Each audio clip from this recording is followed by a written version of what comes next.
ಗುರು ಬ್ರಹ್ಮ ಗುರು ವಿಷ್ಣು ಗುರುದೇವೋ ಮಹೇಶ್ವರ ಗುರು ಸಾಕ್ಷಾತ್ ಪರಬ್ರಹ್ಮ ತಸ್ಮೈ ಶ್ರೀ ಗುರುವೇ ನಮಃ. ನಮಸ್ಕಾರ ಎಲ್ಲರಿಗೂ. ದೇವರು ಎಲ್ಲರನ್ನೂ ಚೆನ್ನಾಗಿಟ್ಟಿರಲಿ ಅಂತ ಪ್ರಾರ್ಥಿಸ್ತೀನಿ. ಇವತ್ತು ಗುರುವಾರ, ಗುರುವಿನ ವಾರ.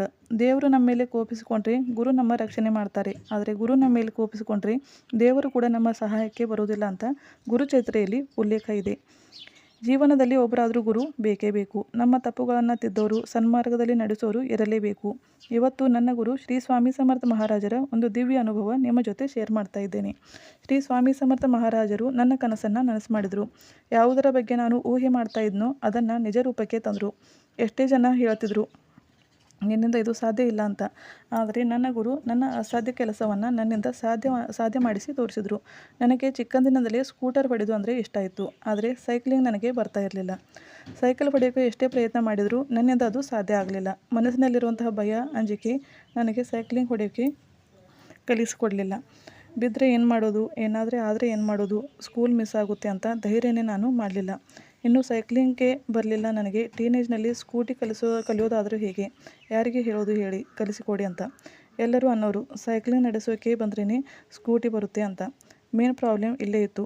ನನಗೂ ಅನ್ನಿಸೋದು ಸೈಕ್ಲಿಂಗ್ ಹೊಡೆಯೋಕ್ಕೆ ಹೆದರಿ ಕುಳಿತೆ ನಾನು. ಇನ್ನು ಸ್ಕೂಟಿ ಆಸೆ ಹೇಗೆ ಮಾಡೋದು ಅಂತ ನನ್ನ ಆತ್ಮವಿಶ್ವಾಸವನ್ನು ಕಳೆದುಕೊಂಡಿದ್ದೆ. ಅದು ನನ್ನಿಂದ ಇನ್ನೂ ಸಾಧ್ಯ ಇಲ್ಲ ಅಂತ ನಾನು ಬಿಟ್ಟುಬಿಟ್ಟಿದ್ದೆ. ಅದಕ್ಕೆ 4 ವೀಲರ್ ಕ್ಲಾಸ್ ಮಾಡಿದೆ. ಅದಕ್ಕೆ ಧೈರ್ಯ ಬಂದಿತ್ತು. ಆದರೆ ಸ್ಕೂಟಿಗೆ ನಾನು ಧೈರ್ಯ ಮಾಡಲಿಲ್ಲ.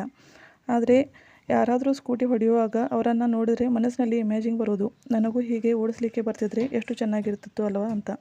ಮನಸ್ಸಿನಲ್ಲಿನ ಭಾವನೆ ಮನದೊಳಗೆ ಇಟ್ಕೊಂಡೆ. ಶ್ರೀ ಸ್ವಾಮಿ ಸಮರ್ಥ ಮಹಾರಾಜರ ಗುರುಪದವನ್ನು ಹೋದ ವರ್ಷ ಗುರುಪೂರ್ಣಿಮೆ ಎಂದು ತೆಗೆದುಕೊಂಡೆ. ಅದರ ನಂತರ ಮಹಾರಾಜರ ದಿವ್ಯ ಅನುಭವಗಳು ಬರಲಿಕ್ಕೆ ಪ್ರಾರಂಭವಾದವು. ಮನಸ್ಸಿನ ಯಾವುದೇ ಮೂಲೆಯಲ್ಲಿ ಬಚ್ಚಿ ಕುಳಿತ ನನ್ನ ಕನಸು ಮತ್ತೆ ಕಾಡಲಿಕ್ಕೆ ಪ್ರಾರಂಭವಾಯಿತು. ಈ ಸಲ ನಾನು ಯಾರಿಗೂ ರಿಕ್ವೆಸ್ಟ್ ಮಾಡಲಿಲ್ಲ ಕಲಿಸಿಕೊಡಿ ಅಂತ. ಶ್ರೀ ಸ್ವಾಮಿ ಸಮರ್ಥ ಮಹಾರಾಜರ ಮುಂದೆ ಕುಳಿತು ನನ್ನ ಇಚ್ಛೆಯನ್ನು ಹೇಳಿದೆ. ನೀವೇ ನನಗೆ ಸ್ಕೂಟಿಯನ್ನು ಕಲಿಸ್ಕೊಡಿ ಅಂತ, ನನ್ನ ಇಚ್ಛೆಯನ್ನು ಪೂರ್ಣ ಮಾಡಿ ಅಂತ ಬೇಡ್ಕೊಂಡೆ. ಕೈಯಲ್ಲಿ ಸ್ಕೂಟಿ ಹಿಡಿಲಿಕ್ಕೂ ಬರ್ತಾ ಇರಲಿಲ್ಲ. ಬ್ಯಾಲೆನ್ಸ್ ತಪ್ತಾ ಇತ್ತು. 0ಯಿಂದ ಕಲಿಯೋಕೆ ಪ್ರಾರಂಭ ಮಾಡಿದೆ. ನಿತ್ಯ ಸ್ಕೂಟಿ ಕಲಿಯೋಕೆ ಹೊರಡುವಾಗ ಸ್ವಾಮಿಗೆ ನಮಸ್ಕರಿಸಿ ನಡೀರಿ ನನ್ನ ಜೊತೆ ಅಂತ ನಾನು ರಿಕ್ವೆಸ್ಟನ್ನು ಮಾಡ್ತಾಯಿದ್ದೆ. ಟ್ರೈನಿಂಗ್ ಕ್ಲಾಸ್ ಕೂಡ ನಾನು ಮಾಡಲಿಲ್ಲ. ನಾನೇ ಸ್ವತಃ ಪ್ರಯತ್ನ ಮಾಡಿದೆ. ಸ್ವಾಮಿ ನನ್ನ ಜೊತೆ ಇದ್ದರು. ಹಿಂದಿನ ಸೀಟ್ನಲ್ಲಿ ಮಹಾರಾಜರು ಕುಳಿತಿದ್ದಾರೆ ಅಂತ ಕಲ್ಪಿಸಿಕೊಂಡು ಕಲೀಲಿಕ್ಕೆ ಪ್ರಾರಂಭ ಮಾಡಿದೆ. 15 ದಿನಗಳ ನಂತರ ನನಗೆ ಸ್ಕೂಟಿ ಓಡಿಸಲಿಕ್ಕೆ ಬಂತು. ಆ ದಿನ ತುಂಬಾ ಖುಷಿಯಾಯಿತು. ಫೈನಲಿ ಐ ಡಿಡ್ ಇಟ್ ಅಂತ ಅನಿಸ್ತು. ಅದೇ ಹುಮ್ಮಸ್ಸಿನಿಂದ ಓಡಿಸ್ತಾ ಇದ್ದೆ. ಮುಂದೆ ಟ್ರ್ಯಾಕ್ಟರ್ ಬಂತು. ಬ್ರೇಕ್ ಹಾಕಲಿಕ್ಕೆ ಗೊಂದಲ ಆಯಿತು. ಬ್ರೇಕ್ ಬೀಳಲಿಲ್ಲ. ನಾನೇ ಬಿದ್ದುಬಿಟ್ಟೆ. ಸ್ಕೂಟಿಗೂ ಸ್ಕ್ರ್ಯಾಚ್ ಆಗಲಿಲ್ಲ, ನನಗೂ ಸ್ಕ್ರ್ಯಾಚ್ ಆಗಲಿಲ್ಲ. ಅಷ್ಟು ಸಾಫ್ಟಾಗಿ ನಾನು ರೋಡ್ ಮೇಲೆ ಹೊರಳಿದ್ದೆ. ಟ್ರ್ಯಾಕ್ಟರ್ ಡ್ರೈವರ್ಗೆ ಗಾಬರಿ ಆಯಿತು. ಪೆಟ್ಟಾಯ್ತಾ ಅಂತ ಕೇಳಿದ್ರು. ಆದರೆ ನನಗೆ ಏನೂ ಆಗಿರಲಿಲ್ಲ. ಎಷ್ಟು ದೊಡ್ಡ ಅನಾಹುತದಿಂದ ನಾನು ಆ ದಿವಸ ಪಾರು ಆಗಿದ್ದೆ ಅಂತ ನನಗೆ ಗೊತ್ತಿರಲಿಲ್ಲ. ಆದರೆ ಟ್ರ್ಯಾಕ್ಟರ್ ಡ್ರೈವರ್ಗೆ ಅದು ಗೊತ್ತಿತ್ತು. ನಾನು ಟ್ರ್ಯಾಕ್ಟರ್ನ ದೊಡ್ಡ ವೀಲ್ ಕೆಳಗೆ ಹೋಗ್ತಾ ಇದ್ದೆ ಅಂತ ಅವರು ನಂತರ ಹೇಳಿದ್ರು. ಅವರು ಎಷ್ಟು ಜೋರಾಗಿ ಬ್ರೇಕ್ ಹಾಕಿದ್ರು ಅಂದರೆ ರೋಡ್ ಸೈಡ್ನ ರೇಡಿಯಂ ಮಾರ್ಕರ್ ಮೂಳೆ ಸಹಿತ ಕಿತ್ತು ಬಂದುಬಿಡ್ತು. ಅವರು ನಮ್ಮ ಮನೆಯಲ್ಲಿ ಹೋಗಿ ಕಂಪ್ಲೇಂಟ್ ಮಾಡಿದರು. ಇನ್ನೂ ಪರ್ಫೆಕ್ಟಾಗಿ ಅವರಿಗೆ ಸ್ಕೂಟಿ ಓಡಿಸೋಕ್ಕೆ ಬರೋದಿಲ್ಲ, ಅವರನ್ನು ಮೇನ್ ರೋಡ್ಗೆ ಹಾಕಿ ಬಿಟ್ಟಿದ್ದೀರಾ ಅಂತ. ಆ ದಿವಸ ನನಗೆ ಗೊತ್ತಾಯಿತು, ನನ್ನ ಜೊತೆ ನನ್ನ ಗುರು ಇದ್ದರು. ಸಂಕಟ ಎದುರಿಗೆ ಇದ್ದರೂ ಗುರುವಿನ ರಕ್ಷಾ ಕವಚ ನನ್ನನ್ನು ರಕ್ಷಿಸಿತು ಅಂತ. ಈ ವಿಷಯ ಗೊತ್ತಾದ ಮೇಲೆ ಕಣ್ಣಲ್ಲಿ ನೀರು ತುಂಬಿಕೊಂಡು ಬಿಡ್ತು.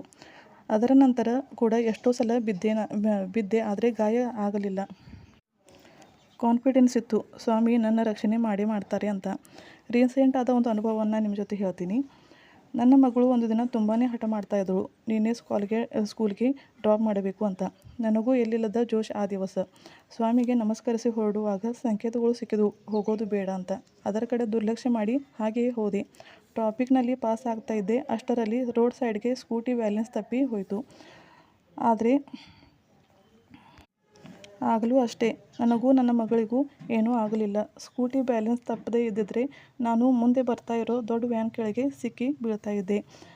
ಆ ಮುಂದಿನ ವ್ಯಾನ್ ಅಷ್ಟು ಜೋರಾಗಿ ಬರ್ತಾಯಿತ್ತು. ಹೀಗೆ ಪ್ರತಿ ಸಲ ಸ್ವಾಮಿ ಸಮರ್ಥ ಮಹಾರಾಜರು ನನಗೆ ಸ್ಕೂಟಿ ಕಲಿಸಿದ ಗುರುವಂತೂ ಆದರು. ಆದರೆ ನನ್ನ ಜೊತೆಗೆ ಕ್ಷಣ ಕ್ಷಣಕ್ಕೆ ಇದ್ದು ನನ್ನನ್ನು ರಕ್ಷಣೆ ಕೂಡ ಮಾಡಿದರು. ಅನುಭವಗಳ ಭಂಡಾರ ಅಂದರೆ ಶ್ರೀ ಸ್ವಾಮಿ ಸಮರ್ಥ ಮಹಾರಾಜರ ಸೇವಾ ಮಾರ್ಗ. ಒಂದೇ ಒಂದು ಸಲ ನಿಮ್ಮ ಕಷ್ಟದಲ್ಲಿ ಶ್ರೀ ಸ್ವಾಮಿ ಸಮರ್ಥ ಅಂತ ಜಪಿಸಿ ನೋಡಿ. ಬೆಣ್ಣೆಯಿಂದ ಕೂದಲನ್ನು ತೆಗೆಯುವಂತೆ ನಿಮ್ಮನ್ನು ಕಷ್ಟದಿಂದ ಹೊರತರುತ್ತಾರೆ ನನ್ನ ಸ್ವಾಮಿ ಶ್ರೀ ಸ್ವಾಮಿ ಸಮರ್ಥ.